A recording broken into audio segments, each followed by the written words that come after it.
Hello and welcome दोस्तों। अक्सर ये सवाल उठता है कि क्या इंडिया में फासिज्म मौजूद है। बहुत सारे एक्सपर्ट्स ये मानते हैं कि इंडिया के पॉलिटिकल सिस्टम में फासिस्ट एलिमेंट्स दिखाई देने लगे हैं। हर तरफ प्रोपेगेंडा है, टीवी डिबेट्स हैं, मीडिया आउटरीच है और एक्सट्रीम नेशनलिज्म है। हर कोई खुद को राष्ट्र का रक्षक समझ रहा है। पर सवाल उठता है कि आखिर ये फासिस्ट आइडियोलॉजी है क्या? क्या फासिज्म हिटलर और मुसोलिनी की कहानी बस है? इतिहास हमें बताता है कि जब जब पॉलिटिक्स फियर, आइडेंटिटी, विक्टिमहुड और अस वर्सेस देम की चलने लगती है तो सोसाइटी रेडिकल डायरेक्शन में बढ़ जाती है और राइज होता है फासिज्म जैसी आइडियोलॉजी का। फर्स्ट वर्ल्ड वॉर के बाद यूरोप में भी कुछ ऐसा ही हुआ था, जहां economic crisis, bounded nationalism, political chaos और लिबरल डेमोक्रेटिक आइडियाज का डिक्लाइन हमें देखने मिलता है।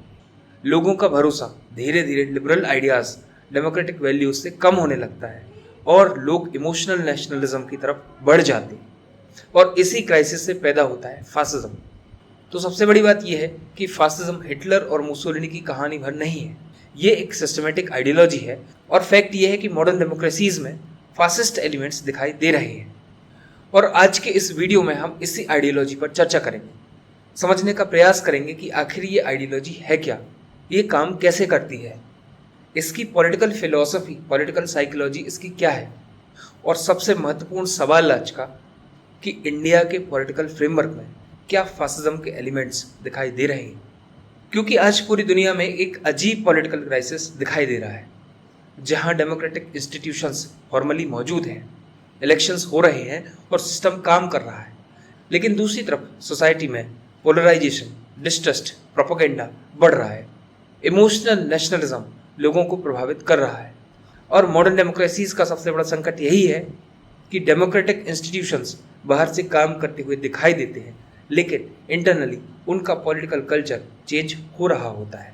दोस्तों, पॉलिटिकल फिलोसोफर जेसन स्टेनली अपनी किताब हाउ फासिज्म वर्क्स में ये समझाने का प्रयास करते हैं कि आखिर फासिज्म काम कैसे करता है। वे बताते हैं कि फासिज्म हमेशा डिक्टेटरशिप या फिर हिटलर और मुसोलिनी जैसे किसी पॉलिटिकल फिगर के रूप में नहीं आता, बल्कि narratives, propaganda, fear, identity, victimhood और इमोशनल पॉलिटिक्स के माध्यम से सोसाइटी में ही डेवलप होता है। इस किताब में जेसन स्टेनली 10 मुख्य पिलर्स का उल्लेख करते हैं और इन पिलर्स के माध्यम से वो समझाने का प्रयास करते हैं कि आखिर फासिज्म काम कैसे करता है।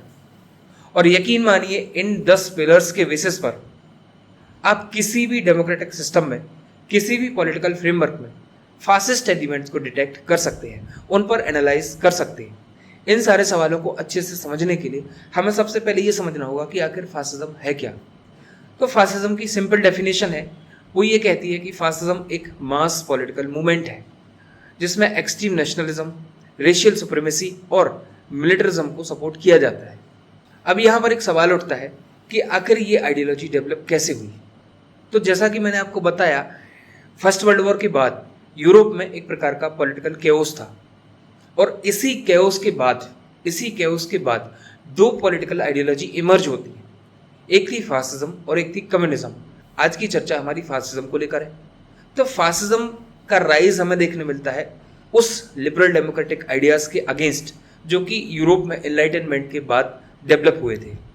हमने पिछली वीडियो में देखा था, जहाँ पर मैंने आपको एनलाइटनमेंट का हल्का फुल्का एक इंट्रोडक्शन दिया था।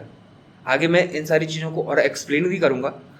तो एनलाइटनमेंट के दौर से liberal ideas, democratic values, human rights की बातें, फ्रीडम की बातें, इंडिविजुअल फ्रीडम की बातें, इक्वालिटी की बातें यूरोप में इमर्ज होती हैं। और जब फर्स्ट वर्ल्ड वॉर के बाद एक पॉलिटिकल क्राइसिस हमें यूरोप में दिखाई देता है तो फासिज्म को राइज होने का एक मौका मिलता है। तो सिंपली ये कह सकते हैं कि फासिज्म लिबरल डेमोक्रेटिक आइडियाज़ के अगेंस्ट इमर्ज हुई थी। और सबसे बड़ी बात यह है कि फासिज्म हमेशा वायलेंस को सपोर्ट करता है। सपोर्ट ही नहीं करता बल्कि वायलेंस को प्रेज भी करता है। फासिज्म के लिए वायलेंस एक प्रकार से प्यूरिफाइंग क्वालिटी है, यानी हम कह सकते हैं कि वायलेंस के आधार पर वो प्यूरिफाई करने की बात करता है। फासिज्म का दूसरा एक इंपॉर्टेंट एस्पेक्ट ये है, ये ideology one party one leader को सपोर्ट करती है और एक प्रकार से पर्सनालिटी कल्ट इसमें हमें दिखाई देता है। पर्सनालिटी कल्ट क्या है ये मैं थोड़ी देर से आपको समझाऊंगा, लेकिन यहाँ पर एक क्लैरिफिकेशन जरूरी है। अक्सर फासिज्म को राइट विंग आइडियोलॉजी की तरह देखा जाता है, पर राइट विंग ऑफ फासिज्म में कुछ डिफरेंसेस हैं।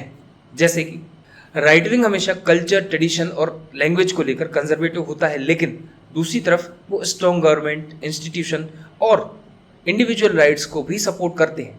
यानी हम कह सकते हैं कि रिलीजन, ट्रेडिशन, कल्चर और लैंग्वेज के मामले में राइट विंग कंजर्वेटिव तो होता है, लेकिन स्ट्रॉन्ग गवर्नमेंट, इंस्टीट्यूशन, इन सब चीज़ों को लेकर यानी पॉलिटिकल फ्रेमवर्क को लेकर मॉडरेट भी होता है। दूसरी तरफ जो फासिज्म है वो डेमोक्रेसी को रिजेक्ट करता है, लिबरल आइडियाज़ को रिजेक्ट करता है, फ्रीडम को रिजेक्ट करता है, इंडिविजुअल राइट्स को रिजेक्ट करता है। फासिज्म में जो नेशन होता है वो सबसे सुपीरियर यूनिट होती है। ऑपोजिशन एक प्रकार से देशद्रोही की तरह ट्रीट किया जाता है, असहमति के लिए कोई स्थान नहीं होता है। और सबसे इंपॉर्टेंट एस्पेक्ट है वन पार्टी वन लीडर और पर्सनालिटी कल्ट। ये पर्सनालिटी कल्ट क्या होता है? पर्सनालिटी कल्ट किसी भी डेमोक्रेसी के लिए सबसे ज़्यादा खतरनाक होता है। ये पर्सनालिटी कल्ट होता क्या है और इसको डेवलप क्यों किया जाता है, इसको हम समझते हैं डीपली। देखो, तो डेमोक्रेसी की जो सिंपल डेफिनेशन होती है वो होती है of the people, by the people, for the people, जिसमें हम आम लोगों की, जनता की, लोगों की बात होती है। उसका नाम ही है ना डेमोक्रेसी, लोगों की बात। वहाँ पर लोगों के मुद्दे प्राइमरी होते हैं, जैसे हेल्थ का मुद्दा हो गया, जैसे एजुकेशन का मुद्दा हो गया, इंफ्रास्ट्रक्चर का मुद्दा हो गया, अनएम्प्लॉयमेंट का मुद्दा हो गया, या फिर हम कह सकते हैं और दूसरी चीज़ें भी इसमें शामिल होती हैं, जैसे लिविंग स्टैंडर्ड क्या है। ये सारे इश्यूज डेमोक्रेसी में प्राइमरी होते हैं। लेकिन जब फासिज्म का राइज होता है या फिर पर्सनालिटी कल्ट डेवलप होता है, ये सारे मुद्दे सेकेंडरी हो जाते हैं। क्यों? क्योंकि पूरा फ्रेमवर्क, पूरा सिस्टम किसी एक पर्सनालिटी, किसी एक व्यक्ति के अराउंड घूमने लगता है। और इससे होता क्या है कि पूरी सोसाइटी, पूरा सिस्टम दो भागों में डिवाइड हो जाता है। एक भाग वो होगा जो उस पर्सनालिटी को सपोर्ट करता है और दूसरा भाग वो होगा जो एक पर्सनालिटी के अगेंस्ट होगा। अब यहाँ पर होता क्या है कि उस पर्सनालिटी के अराउंड पूरा पॉलिटिकल फ्रेमवर्क जुट जाता है, चाहे वो समर्थन में हो चाहे उसके विरोध में हो। अब आप लोग एक चीज़ नोटिस करना कि यहाँ डेमोक्रेटिक वैल्यूज़ सेकेंडरी हो गई, लोगों के इश्यूज सेकेंडरी हो जाते हैं। तो ये होता है एक प्रकार से पर्सनालिटी कल्ट, और फासिज्म का ये सबसे इंपॉर्टेंट एलिमेंट है, सबसे इंपॉर्टेंट एस्पेक्ट है। अब आप लोग ये सोचो कि क्या इंडिया में भी कुछ इस तरीके का सिस्टम दिखाई दे रहा है, और इसका आंसर आप लोग कमेंट में जरूर करना। तीसरा सबसे इंपॉर्टेंट एस्पेक्ट ये है कि फासिज्म फ्रेमवर्क हमेशा रैशनैलिटी के स्थान पर इमोशंस को सपोर्ट करता है, इमोशंस पर जोर देता है। यानी हम कह सकते हैं कि फासिज्म सिर्फ पॉलिसीज, गवर्नमेंट या डिक्टेटरशिप का नाम नहीं है, बल्कि fascism fear, insecurity, humiliation, identity, victimhood, anger जैसे इमोशंस को टूल की तरह इस्तेमाल करती है। अब सबसे बड़ा सवाल ये है कि आखिर ये जो आइडियोलॉजी है ये काम कैसे करती है। हमने इसका राइज देख लिया, हमने इसकी पॉलिटिकल साइकोलॉजी देख ली, अब ये काम कैसे करती है, और यही मैकेनिज्म जिसन स्टेनली ने हमें 10 पिलर्स के माध्यम से समझाया है। वो 10 पिलर्स कौन कौन से हैं? Mythical past, victimhood, propaganda, unreality, anti intellectual और भी बहुत सारे हैं। इन पिलर्स में से हम कुछ इंपॉर्टेंट पिलर्स को आज समझ लेते हैं। सबसे पहला हम लेंगे मिथिक पास्ट। ये मिथिक पास्ट क्या होता है? मिथिक पास्ट क्या होता है? एक महान अतीत। जेसन स्टेनली कहते हैं कि फासिज्म अक्सर लोगों को ये महसूस कराती है कि उनका अतीत गौरवशाली था, उनका देश महान था, लेकिन एक कॉमन एनिमी के द्वारा, एक किसी दुश्मन ने उनके देश की महानता को उनसे दूर कर दिया। अब ये महानता के बेसिस क्या हो? ये महानता किस आधार पर होगी? चाहे वो रेस की बात हो, चाहे प्योर ब्लड की बात हो, लैंग्वेज की बात हो, कल्चर की बात हो सकती है, इवन लैंड की भी बात हो सकती है। अब सबसे बड़ी प्रॉब्लम यहाँ क्या होती है कि पॉलिटिक्स जो होती है वो फ्यूचर बिल्ड करने पर फोकस ना करके एक ग्लोरियस पास्ट को फिर से लाने की बात करने लगती है। इसको हम बारीकी से समझते हैं। देखो, हर एक सोसाइटी, हर एक कंट्री अपने पास्ट को लेकर गर्व करती है, ये नॉर्मल है। लेकिन प्रॉब्लम कब शुरू होती है? जब हिस्ट्री को इमोशनल वेपन की तरह यूज किया जाए, सोसाइटी को प्रेजेंट और फ्यूचर के स्थान पर इतिहास में उलझा कर रखा जाए, और प्रेजेंट की हर एक प्रॉब्लम का एक कॉमन एनिमी निकाला जाए। जैसे कि पहले देश महान था, लोग गौरवशाली थे, राष्ट्र के प्रति ज़्यादा समर्पित थे। अब क्या होता है? पॉलिटिक्स पूरी की पूरी जॉब, अनएम्प्लॉयमेंट, इकोनॉमी से हटकर कल्चरल और सिविलाइजेशनल रिस्टोरेशन की तरफ बढ़ जाती है। यानी कि हम कह सकते हैं कि फासिस्ट पॉलिटिक्स फ्यूचर का विजन कम देती है और खोए हुए किसी अतीत की इमोशनल कहानी ज़्यादा सुनाती है। अब दूसरा जो हमारा एलिमेंट है वो प्रोपेगेंडा है। प्रोपेगेंडा तो आप लोग समझते ही होंगे, झूठ बोलो, झूठ को बार बार बोलो और इतने बार बोलो कि जब तक वो सच ना लगने लगे। लोगों को ऐसी इन्फॉर्मेशन देना कि जो लोगों को सोचना नहीं बल्कि रिएक्ट करना सिखाती हो, लोगों से अब रिएक्ट करवाना। यही तो फासिज्म का सबसे इम्पोर्टेंट पॉइंट है। आखिर ये काम कैसे करता है? आधा सच दिखाओ, वाइज्ड इन्फॉर्मेशन दिखाओ, फियर पैदा करो, लोगों को रिएक्ट करवाओ, इमोशनल लैंग्वेज यूज़ करो। इसका आउटकम क्या है? इसका आउटकम बड़ा डेंजरस है। लोग रैशनल थिंकिंग की जगह इमोशंस पर चलने लगते हैं और पॉलिटिक्स जो है वो रैशनैलिटी की अपेक्षा इमोशन से चलने लगती है। ये एक बहुत बड़ी प्रॉब्लम है किसी भी कंट्री के लिए, किसी भी मॉडर्न डेमोक्रेसी के लिए ये सबसे बड़ी प्रॉब्लम हो सकती है। और आज के टाइम पर प्रोपेगेंडा हमें सिर्फ गवर्नमेंट प्रचार में नहीं बल्कि टीवी डिबेट्स में, मीडिया में, सोशल मीडिया में घर घर तक पहुंचाया जा रहा है। और कभी कभी ये लगता है कि सारी की सारी पब्लिक ही प्रोपेगेंडा का हिस्सा बन चुकी है। और प्रोपेगेंडा का सबसे डेंजरस एस्पेक्ट क्या है पता है? ये रियलिटी को सिंप्लीफाई कर देता है, यानी कि हर चीज गुड वर्सेस बैड हो जाती है, देशभक्त देशद्रोही हो जाता है और अस वर्सेस देम होने लगता है। और यहीं से सोसाइटी डिवाइड हो जाती है। इससे सोसाइटी वायलेंस की तरफ बढ़ जाती है और लोग वायलेंस को नॉर्मलाइज करने लगते हैं। वायलेंस किसी भी सोसाइटी में यदि नॉर्मलाइज हो जाए तो ये बहुत बड़ी प्रॉब्लम बन सकती है।